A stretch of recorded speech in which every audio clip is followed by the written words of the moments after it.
afternoon, Financial Planner Life. It's me, Charlie, and I'm actually back here today with a fellow Charlotte. I've got Charlotte O'Leary from Pensions for Purpose, amongst so many other wonderful things that she's doing within the industry. And we're here to talk about many things that are important within the industry, relating to climate change, relating to the environment, relating to social, relating to impact. Hi, Charlotte. How are you?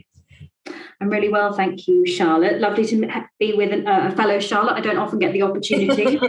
We are few and far between. But no, it's brilliant. It's brilliant to be able to talk about this and to talk about this in the context of people's personal finances, which is so prevalent now with everything that's going on around us. So, no, a great opportunity. Thank you for having me. No, welcome. I think, you stand out in the industry for so many different reasons. I know, obviously, Pensions for Purpose.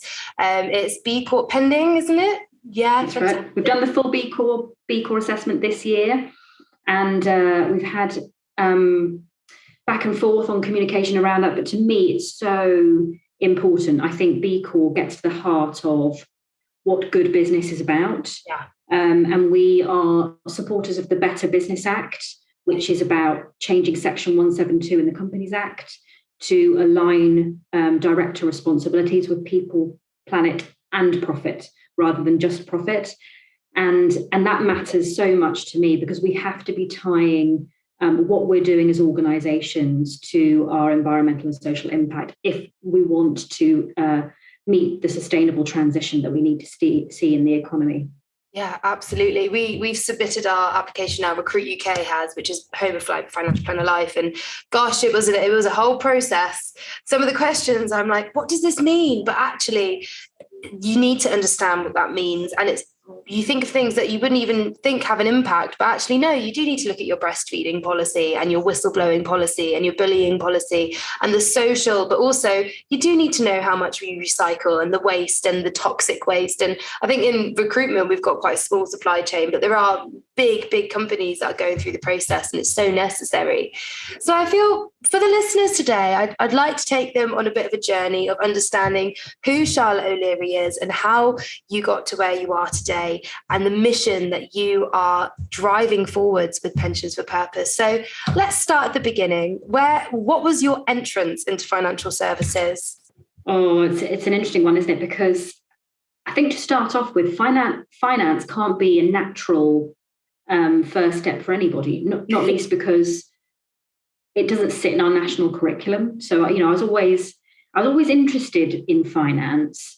But recognise that we just don't embed it in our education system. And I thought, this seems, it's mad, isn't it? That we learn about trigonometry and algebra, and we don't learn about how to manage a bank account, or savings, or pensions, or compound interest, and what that means, and the ability to wait, to receive things. So, and then the other thing that I also noted from going into psychology later on is that we don't teach about behaviour and behavioural biases and why we make the decisions that we do. So when you tie those two things together, the lack of financial education and a lack of understanding about why we have certain behavioural biases, you suddenly realise why we struggle to be able to deal with things like credit cards, with debt, with managing bills, and managing a household. And then thinking about, those things that are really, really far away, pensions, how on earth do we get our hands around that? Well, we can't, they're not tangible. We can't see those things. And so those things sort of struck me early on in life. And I started working when I was about 14, actually, so I was working in cafes, all sorts of things. And I was very aware of saving money. And I remember feeling really proud of being financially independent. Yeah. I thought that was really, really important.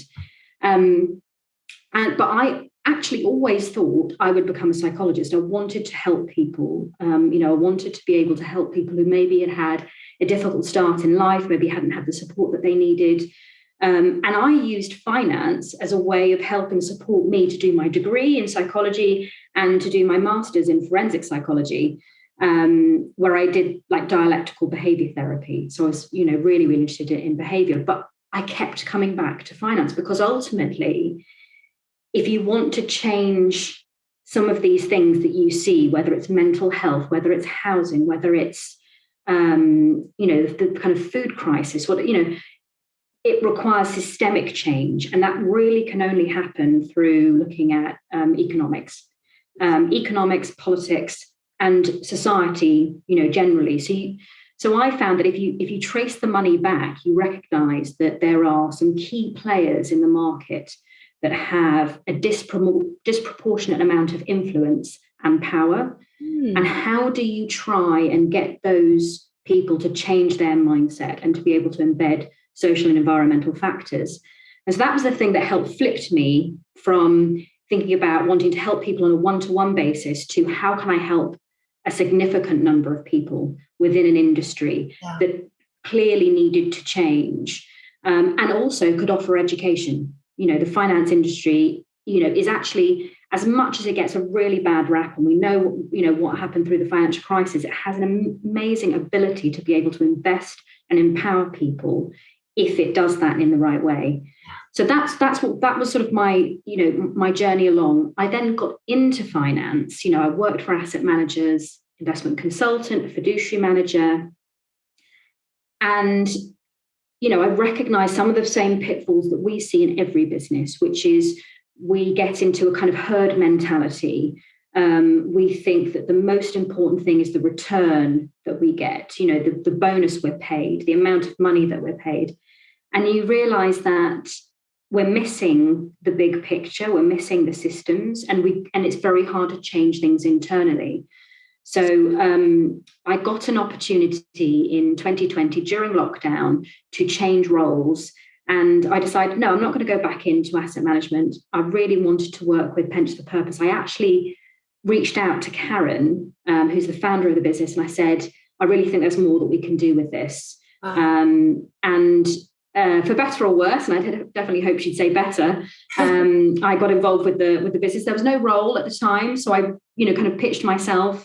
And then by the end of the year, she'd asked me whether I would take on the CEO role, which was brilliant. And we went from a non-profit to a limited business and then a B-Corp, and it was really, really transformative. But the reason why that's important, that story, is feeling empowered to be the person you are and to speak your mind, to be able to put forward your values is the most important thing. I've been able to do well in previous roles, but I've never been able to really succeed because I hadn't been able to fully bring me to the table. And this is the part about, this is the bit about belonging, feeling free to say what you think and have that aired and challenged, but not held back. And I think that's really, really important. So I absolutely love my role. I absolutely love it. I love the team. I love the people I work with. And because we're inclusive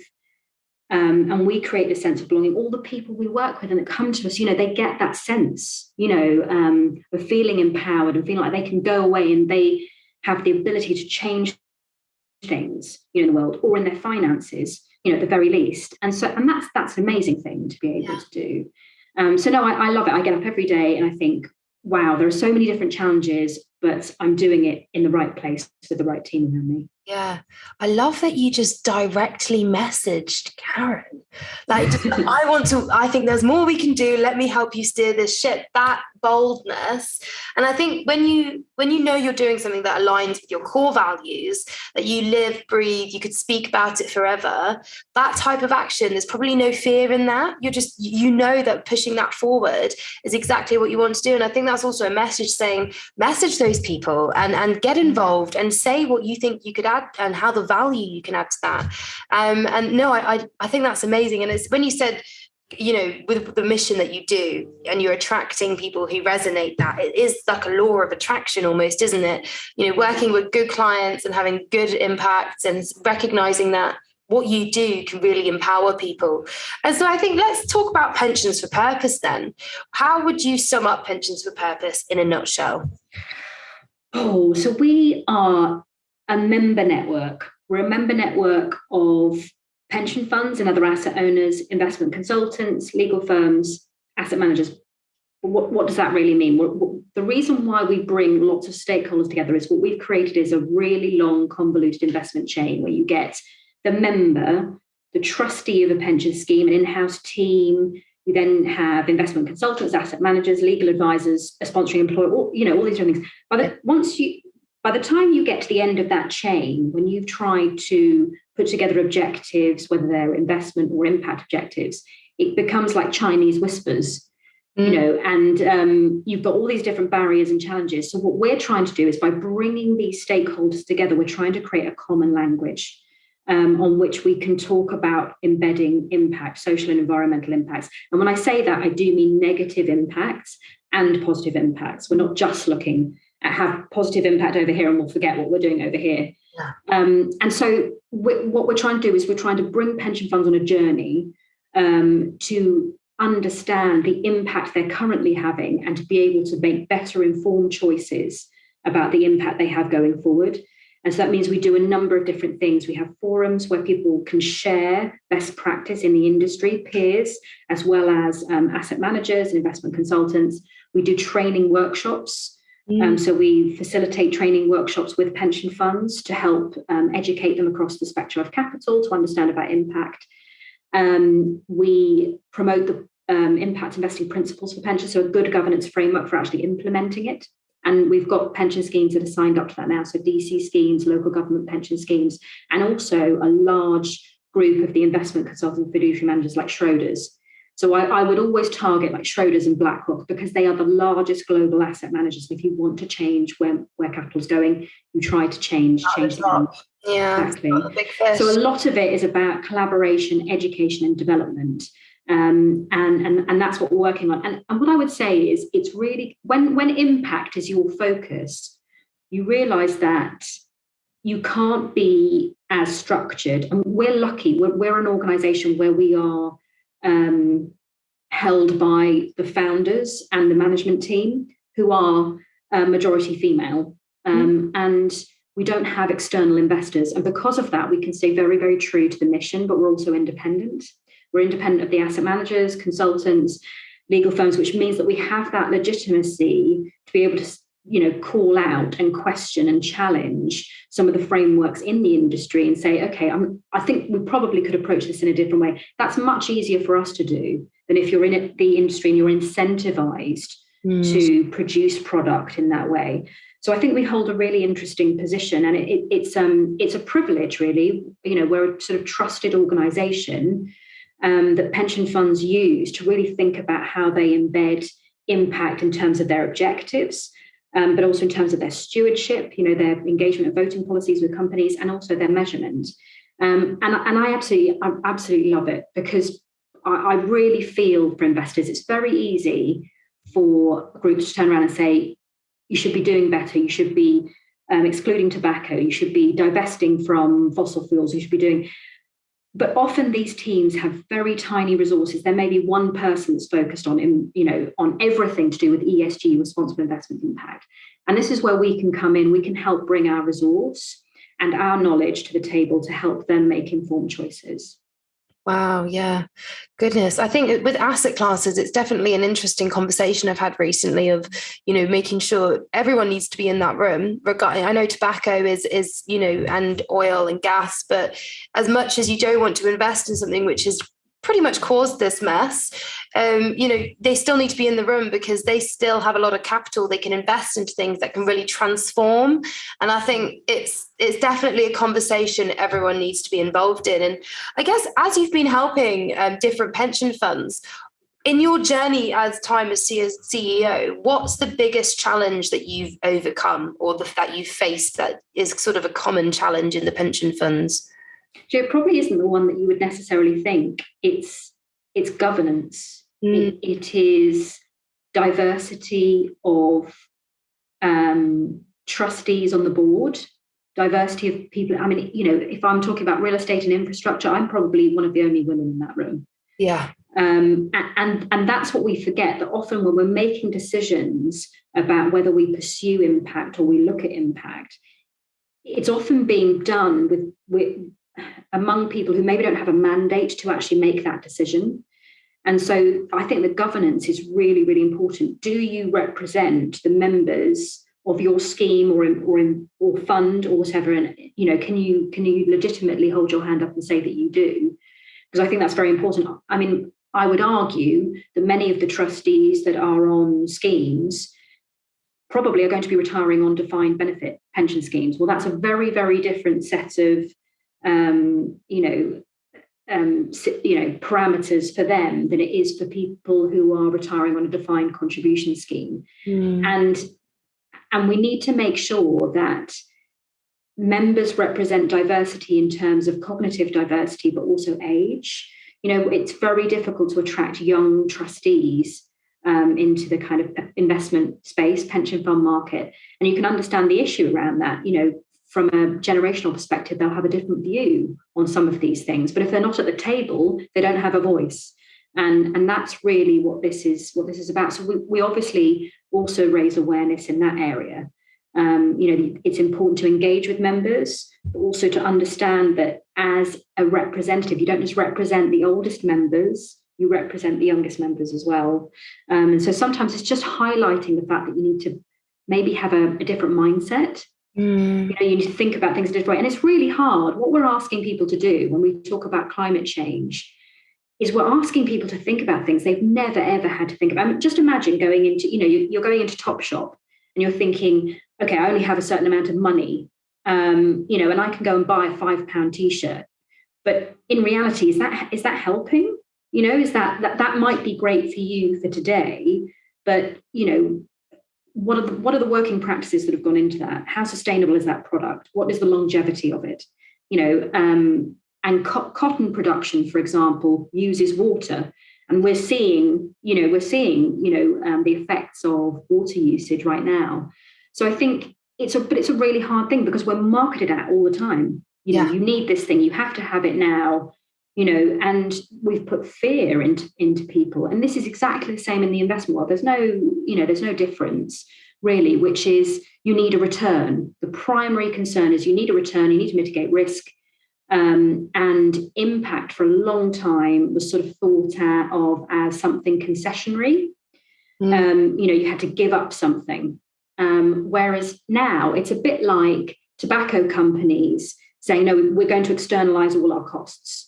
You can't externalize all your costs to society for building a product that contributes towards, cancer. So the difference now is we have the data, there is transparency. And once you've got transparency, companies can't say, well, don't look over here, don't look at these factors, don't, look at Boohoo, for example. When we found out about their supply chains, and working practices, their sort of value fell through the floor.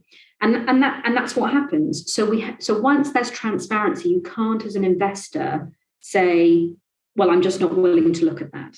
Yeah. It's a bit like if somebody comes to me now and says, well, I don't believe in climate change, my honest answer is that actually doesn't matter anymore. It doesn't matter whether you believe it or not, because the market has decided that it matters. And once it decides it matters, that value, those risks, those factors are built in. So you have to think about it.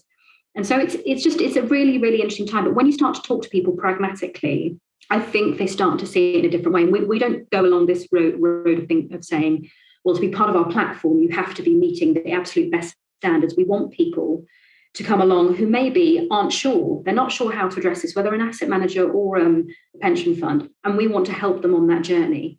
I think if you start setting floors and you start saying you can't join us, you can't be unless you meet a certain threshold, the difficulty is that you push those people out of the conversation. It's a bit like the divestment argument, which is if you start divesting, those issues start going into private hands. And once they go into private hands, it becomes less transparent and you actually have less ability to change behavior. So there's a balance with all of these things, I think, and it's changing all the time. So working with advisors who really understand the subject matter, I think is important, but also having that ability to challenge, and think laterally is really important. Yeah, definitely. So I think with this, it's such a convoluted topic, isn't it? When you start looking at the impact that you can have, because, some people, financial advisors, their clients might not like you said, believe in climate change. It might not be on the forefront of their mind. They might be 10 years to retirement and they want their return. And it is about bringing that into a conversation in an organic, but also very matter of fact way that, yes, you want a return on your investment, but actually think about, they might have children, they might have grandchildren. The return on their investments is going to be heavily impacted by what we're already seeing in the world around us. And I think with that said as well, how have you noticed the conversation in the industry change? At what point did it click with you? Okay, this is really going to change now. I want to go with this ball that's running. I think we've obviously seen a lot going around in the press and media about ESG and greenwashing. Yeah. And I think there's always the risk of that. When you start looking into a new area, there are always going to be those that say they're ahead of the curve and aren't. There are always going to be those that are, not pulling the wool over your eyes, but maybe don't have all of the data. There are going to be gaps, and we have to accept that to a certain extent. But I think the difficulty was that with ESG, yes, we were trying to understand risk, but we weren't really trying to understand the impact of the company on the world. We were trying to understand the risk of the world on the company. And these are two very different things. And people talk about double materiality. Double materiality are exactly those two things. So the only way you really make sense of ESG, those different risks, whether it's climate risks or whether it's social risks, is if you actually have impact objectives. So what is the impact you're trying to have? And what is the impact you're trying to mitigate? Do you want to be investing in companies that are producing products that limit people's lifespan, and contribute to huge NHS bills, or and also what is the long-term sustainability of a company with those sorts of products? And those are the sorts of questions that you need to ask yourself. And then what the investment case is, because the thing is, it's all well and good looking at EBITDA, price earnings ratios, but largely these are short-term views of finances. Whereas when we're thinking about impact, this is much longer term. And when we think about things like climate change, much longer term. Although, it started to become shorter term with what we're seeing in the UK currently. But I think, so we've needed to embed these factors in a different way, which doesn't fit with the typical 1 year, 3 year, 5 year sort of returns that people tend to look at on funds. We need to be looking at 10-year time horizons and really understanding how we're investing. But also we need to be investing in private investments that have longer lockup periods, because those are going to provide the technologies of the future. And typically, everyone, particularly from a pension fund perspective, but an institutional perspective, has tried to go for risk mitigations. We don't want to get into risky areas where there could be the potential to lose money. But at the same time, if you don't build up those industries, you don't have anything to challenge the big public companies and the practices that they employ. So I think there's a big difference now. One of the big differences is regulation. So we've got the mandation of climate-related financial disclosures. That's massive, so that's actually written in. Trustees for pension funds and institutional investors need to be looking at climate change scenario analysis. So how does their risk and return profile look in the context of, a 1.5 degree, 2 degree, 4 degree world, and what do they need to be doing within their portfolio and outside of that in order to try and mitigate it? But what's good about net zero targets is it's not just focusing on mitigation. It is also focused on investing in positive solutions. And there hasn't been enough of a focus on that. Yeah. We can do all of the challenge, all of the engagement with the big companies in the FTSE or MSCI World Index. But that doesn't necessarily provide us with all of the answers that we need, because they are in industries that have contributed to the climate change that we have seen. So we do need other up-and-coming and innovative companies to come along that potentially provide new technologies to those businesses, for example, in order to allow them to transform. And so it comes back down to a mindset. So yes, the regulation, which I mentioned, and we've now got the task force for nature-related financial disclosures. We've got a government-backed group looking at social factors as well for occupational pension schemes, which is great that we're going down that track, but we do have to commit to something there to make that tangible.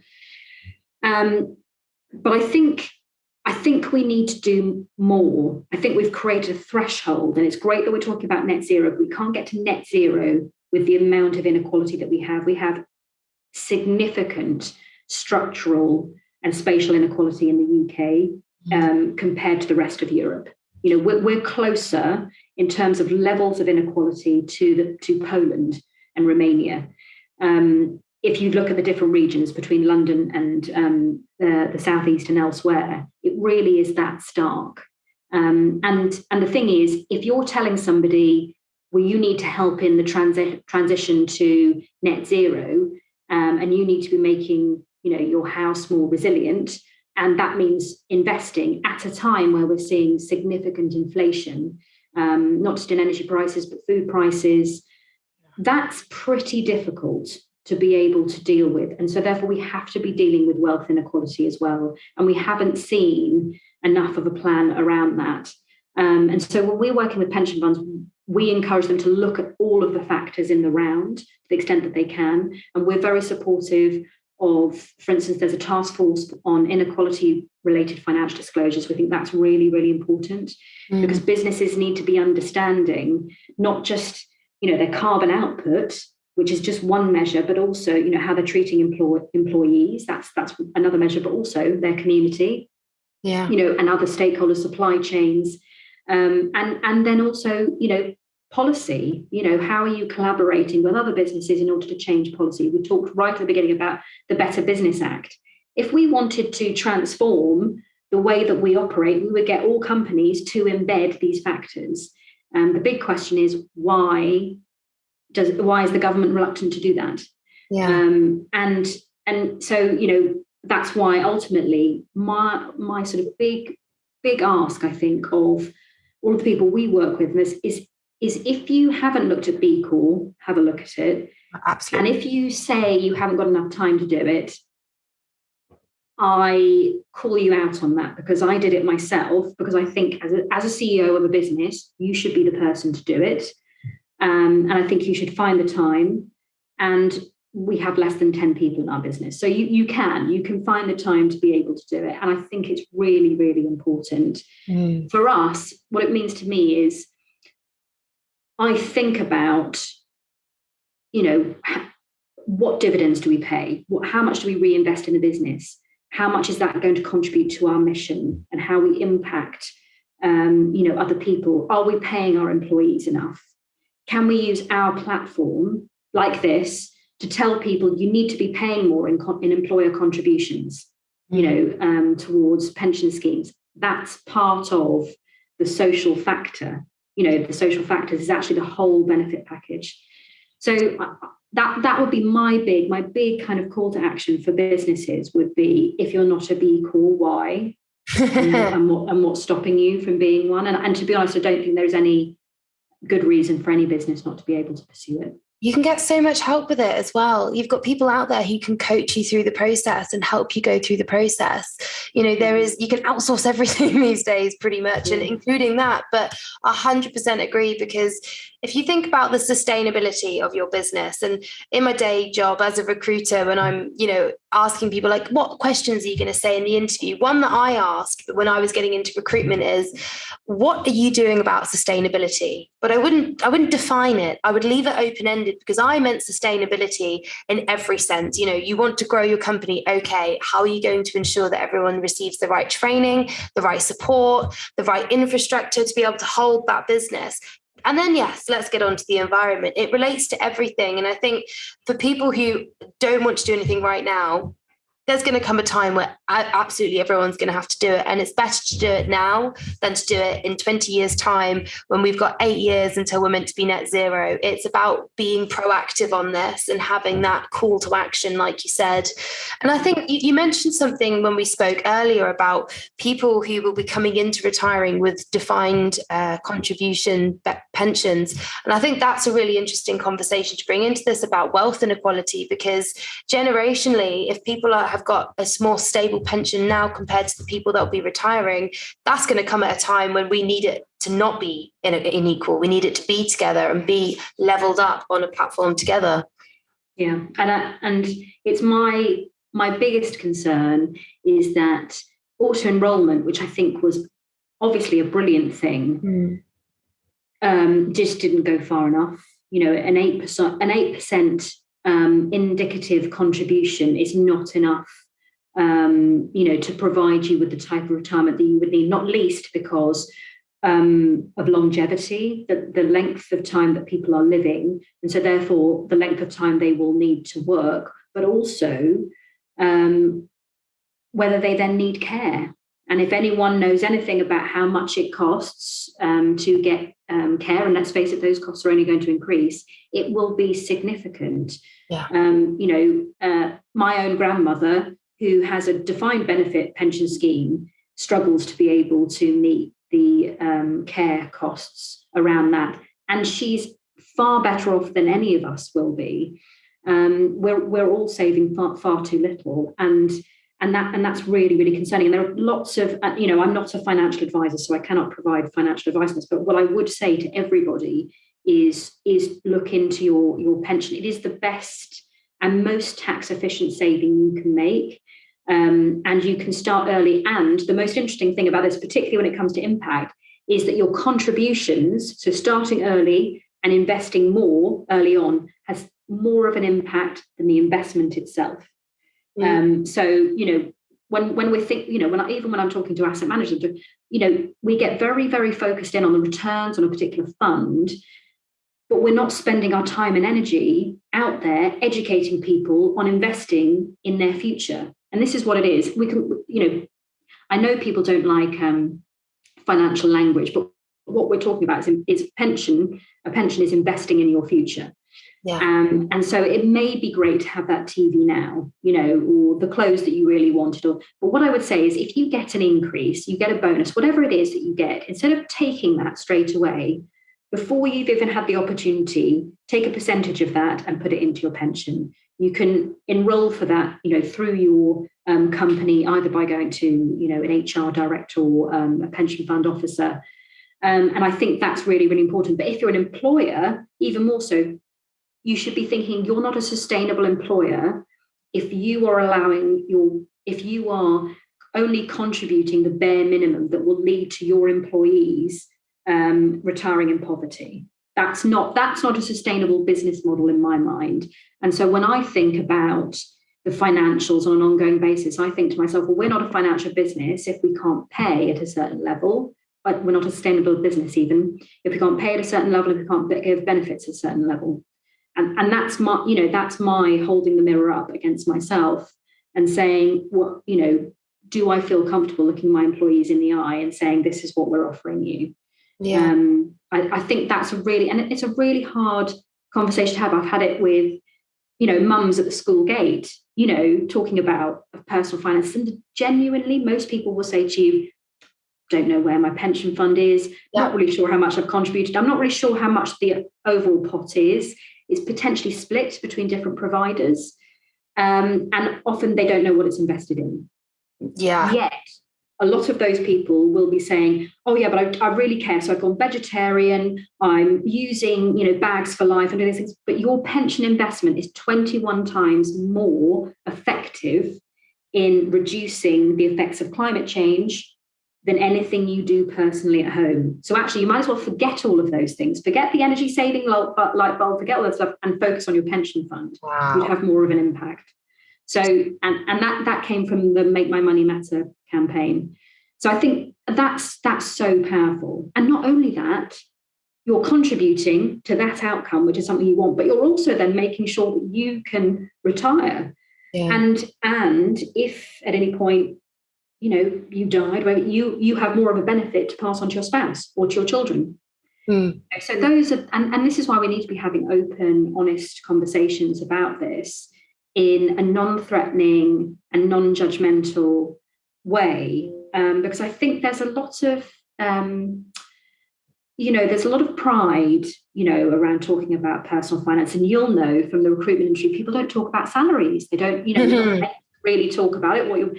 But actually, I don't think that's helped. I think we should be more transparent about it and about benefits. I think we even need to think about some kind of different mechanism. Do we give a greater percentage, of pension contribution to those on lower salaries? Because ultimately, the proportion that they will then be saving will be much less than those on bigger salaries. Those are the sorts of things I think we need to be looking at. And those, the B-Corp impact assessment, those sort of things are great nudges to get you to really think about the type of business that you want to be. Yeah. And also, to what extent are you needed? Are you actually producing products and services that people need, that the planet needs? Or are you actually just doing it to produce a profit? Yeah. And that won't last in the future. There's not really a space for that moving forward. It needs to be full circle, doesn't it? It needs to come back and serve a purpose in so many different ways. And an interesting point you said there about talking to fellow mums at the school gate and them saying, oh, I don't know where my pension is. I know I've got about 3 different nest pensions. They're just all there. And I don't know, I've tried to get them all together. And it is that thing, you just know they're somewhere, don't you? And I think my mum and my dad have always said, make sure you get a pension when you're 18. Just put everything into it. And my dad's quite lucky because he was in the forces and he's retired now. He's 63. He's got a great, pension from the forces. But when I look at, what my mum has, it's very different. And it does cause concern. And it also brings it back about being financially literate and being taught that in schools. And I actually did a poll on LinkedIn recently where I asked people, because I could count on both my hands 20 times probably the number of times I was sat in a classroom at school learning maths and we're like, Miss, why are you teaching us about this? Teach us about taxes, teach us about practical life things that we need to know to understand money. And the poll on LinkedIn came back, nobody, and it's no shock, got taught how to manage money at school. There were some people who had their parents teach them about money, some people who wished they'd been taught about money, and others that took it upon themselves. And it was probably about a 30-40% split between the people who taught themselves and who wished they wanted to learn about money, and then the people who had parents. And I think it just goes to show the power of a financial education. And I think that's something which I know you're very passionate about, isn't it? Bringing that to schools, because it would transform my life if I'd have had a financial education at school. I would have understood more about the interest rate on my student loan and the effects of going to uni for 6 years and understanding what an overdraft is and all of those things which I had to learn the hard way. And it could, in terms of a generational thing, generational wealth being passed down, if you haven't got that generational wealth to be passed down, you're not going to have someone who's going to understand how to handle money, and you're just not it's going to take you a lot longer to get equal up in terms of the equality as well. I think that's where we've got these two strands coming together, which is a knowledge economy and then the kind of financial economy, if you like, and it's the same with sort of disparity, wealth disparity. I would imagine, and I don't know the figures on this, would almost match knowledge disparity. So, those on lower incomes and those maybe who are from deprived backgrounds are less likely to have access to people who have financial knowledge. And so therefore you perpetuate a cycle that reinforces itself. And the other thing is that trickle down economics, we know hasn't worked. And for a number of different reasons, but largely because we have, we talk about diversity and inclusion in businesses. It is like the big topic now. I mean, it's more prevalent in the US and they implement it probably better than we do. But the reality is in schools, we still segregate. We segregate on the basis of parents' financial background and where they can afford to buy. We segregate on the basis of religion. And yet we are expecting those children to go into a world where we say it's meritocratic, it doesn't matter which background you come from, and yet they're being brought up thinking that it does matter. And that's what I don't understand. I don't understand how we've created an adult environment where we absolutely understand these factors and dynamics and disparities, and yet we are perpetuating them still, at school. And it makes me wring my hands, because it's all part of the same issue, which is, if we can't talk about and break down barriers, we will never be able to resolve these issues. And so you need to be able to bring people together, and you need to be able to start putting into classrooms, understanding of behavior and psychology and finance, and stripping back some of these other subjects, which, yes, have a history, but just aren't relevant in today's dynamic, society. And I think that's what we need to go back to the drawing board on. And I realise that's incredibly politically difficult, but just because something is difficult doesn't mean you don't do it. Absolutely. I love that quote. And I think, I remember a couple of years ago, they were campaigning to put conservation and welfare into the GCSE system to bring awareness about that and be able to educate children about that. And it goes hand in hand as well. I'll quote my dad again. I think I quoted him last episode. He's always said to me, Charlotte, if you want to make a difference, go to the top. Go where the money is, and to be able to understand that system instead of seeing it as this corporate evil that does, controls everything with, puppet strings. Actually, you can work in cohesion with them. You can work really collaboratively and create such a change on that. And I think, I see advisors going to schools and educating children. And I was very lucky, actually. Recently, Recruit UK sent around an email a couple of weeks ago now it was, and they said every single person in the business was to receive a £2,000 pay rise, and that we would also start receiving financial education. They would bring somebody in to coach us about how to handle your money, which, yes, in recruitment is good because we do get commission, we do have bonuses, but also I was just astounded that A, I had an employer who thought like that. B, they understood that the Bristol housing market where we're based is pretty, it's pretty intense right now. It's really hard to get somewhere. People are asked for sort of 6 months deposits up front, which I've heard is actually illegal. And, to be able to have that environment where it's like, right, we want you to build a life for yourself and be stable. So let's start this by raising everyone. And it didn't matter your salary, didn't matter across the business. It was inclusive of everyone. And that's something which I'm so excited to start getting more of a financial education, because I think everyone needs it, really, just the basics. Yeah, exactly.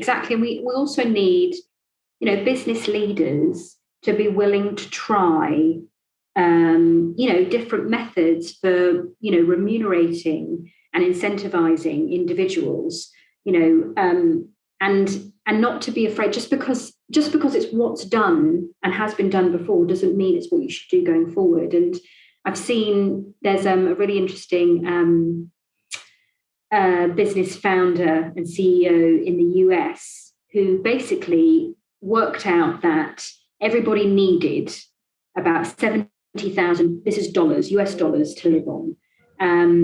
Below that, it's incredibly difficult to be able to manage everything you need in terms of healthcare, childcare, everything else. Above that, you start to try and sort of add on things that you don't necessarily need. And so actually you overburden yourself with financial commitment. But he basically just leveled everybody's salary. Wow. I think I heard about him on the news, actually. So 70,000.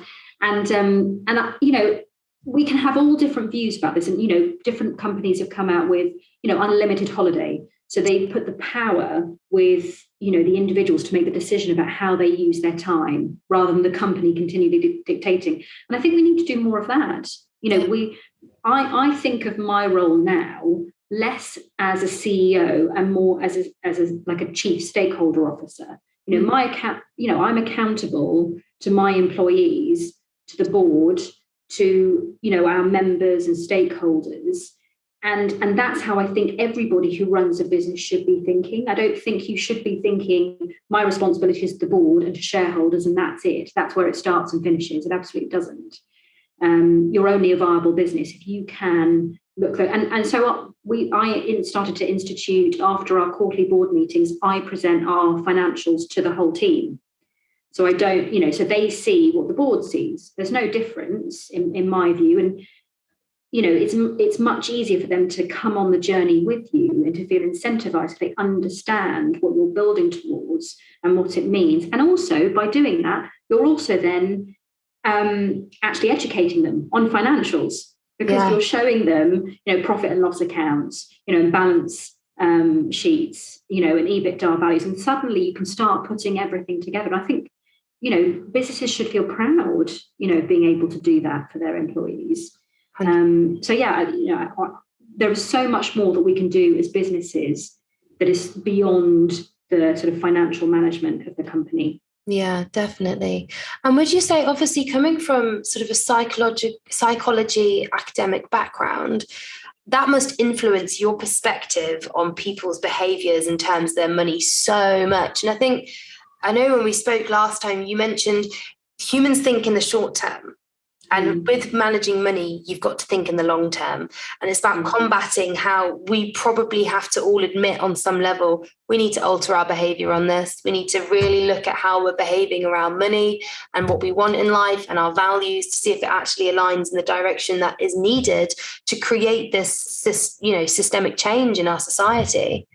Yeah, I suppose what we've lost. So I started off by doing archaeology, actually, at university, and it was absolutely fascinating. So, I did anthropology as part of that, field archaeology. I had to actually go on a trip to learn how to hunt a deer. Now, the deer was dead at the time, so please, anyone we didn't go and actually kill something that's alive and kicking, but we had to learn how to spear a deer, how to skin it, how to cut, and I know this would horrify some people, but the reality is if we are going to eat meat, we need to understand where it comes from. And you'll understand the link to finances in a minute. But, then we had to cook it in a pit and eat it. And like the waiting time for that and that process versus going into a shop, buying it off a shelf, putting it into the oven, is an entirely different thing. And I think that's the difficulty. We've made it too easy for people to just go, well, I want that and I want that thing and I don't need to wait. I don't need to spend any time waiting for anything. And that plays to quite an addictive quality that we have. There's a reason why we, get addicted to tobacco in the way. I know we talk about addictive substances, but we are wired that way. Yeah. We have neural pathways in the brain that are stimulated by certain substances and by certain types of behaviors. And we want to repeat those behaviors and create. And this is why marketing works so well, because we plug into behavior. We know how people are going to behave certain things. So you make people fear that they're not beautiful enough. So then, they have to change the way they look and buy lots of things to make sense. We don't need anything. We don't need to have makeup. We don't need facial products. In reality, we probably just need soap. But that doesn't make a company. You can't make revenue out of that. We don't need to drink Coca-Cola. There's nothing of any value in it. We could all live on water, but it's trying to unwind what has been put in place for a significant period of time, a drip. And what interests me about it is, yes, I studied psychology and behavior. And so you look into how we stimulate the brain and the kind of reward pathways in the brain and that dopamine hit that people look for, and for some people it's spending money, for some people it's, going out and drinking, whatever it is. But the interesting thing is if you spend time and energy, if you do things like mindfulness or, and you take that time out, you can re-engage with yourself in a different way. You can change the neural pathways in your brain. And I think that's really, really interesting, particularly in an investing context, because we think we're thinking logically, and rationally when it comes to finances, because it's all quantifiable. We want everything, but it isn't. It's all based on behavior. We even talk about an investor psychology cycle that you go through, and the way that investors react when suddenly share price dives. we know that the best thing to do is actually to hold on to that stock. But often that fight or flight mentality will mean that people will sell at the worst possible time. That's got nothing to do with, being rational or understanding the track record or anything like that. That is just behavior. And when I got back after doing my master's, it was interesting because a lot of people in the industry said to me, well, how is psychology relevant to what we do?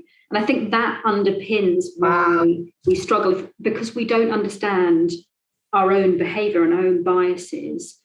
And they do. And there are some brilliant books. So Daniel Kahneman and Carlos Tversky wrote a really, really good book called Thinking Fast, Thinking Slow, which talks exactly about this, which is about risk and reward behavior and about the ability for people to wait to receive a greater amount of money in the future versus a smaller amount of money now. And most people would want the money now rather than waiting.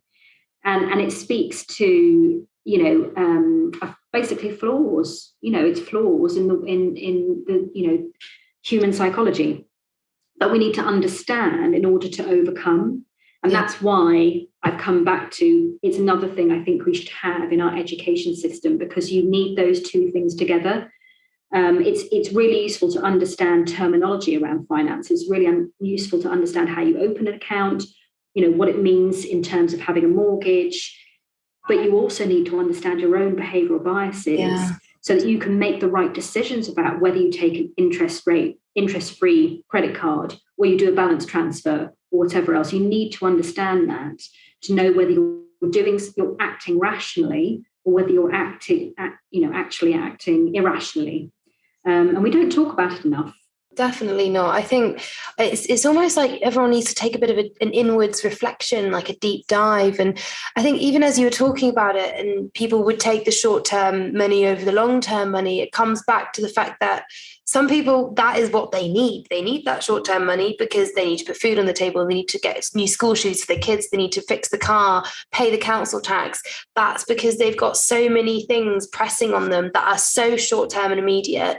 And it comes back to that inequality and really pushing to use your company, like you said, as a business owner, invest your energy in the local community, give back where you can. I think here at Recruit UK, we get 5 hours a month paid to go volunteer and do what we want. And, I think the other day there were some of the girls cooking lasagna for kids for school. And that's taking that pressure off someone. And it goes right up to the biggest things in life, but also taking a step back and looking at what you can do on those small menial tasks and your own behaviors. I think everyone listening will definitely be looking at their behaviors a little bit more after listening to that. And so I guess, to finish up, what would be your advice to individuals listening who want to step into the industry and have this type of impact, do good with every day they have in the industry, like you do at Pensions for Purpose? What would your advice be on that front? Message, Karen. I think reach out to independent businesses like ours to empower yourself with the education and the knowledge, before you get into working for an individual firm, because the culture of a firm is so important. The type of organization that they are is really important. And if you are going into a firm, make sure that their values align with yours. Always. I think often we look at a job description, don't we? And we think, right, well, I meet certain criteria. We operate in such an arbitrary way. And yet really it's about stories. I would encourage employers to ask for stories from candidates, and I would encourage people to go in with their own individual stories. Nobody's just a set of qualifications or a set of line items and experiences. There are things that have happened in between that, and there is probably adversity that they've been through that tells you 10 times more about whether that person's going to thrive in that environment than anything else on that CV. And I would just say that that's the most important thing, is the value alignment and education. Just empower yourself and never be afraid to reach out to somebody, because they have a certain title or certain level of seniority. You should be able to ask any question to any person. And I'm always really pleased when I get people coming to me saying, look, I'm just really interested in what you do. I don't fully understand it, but I'd love to learn more. Yeah. And that is really encouraging for me. I will always make time for people that reach out to me. Thank you. I feel like I've just had a nice pep talk. That advice is really good. And I, as a recruiter, I always say to people, okay, they might have a CV gap, which some people see as this awful thing, but 9 times out of 10, there is a story behind it, and there is a human behind it with real life human experiences like the rest of us.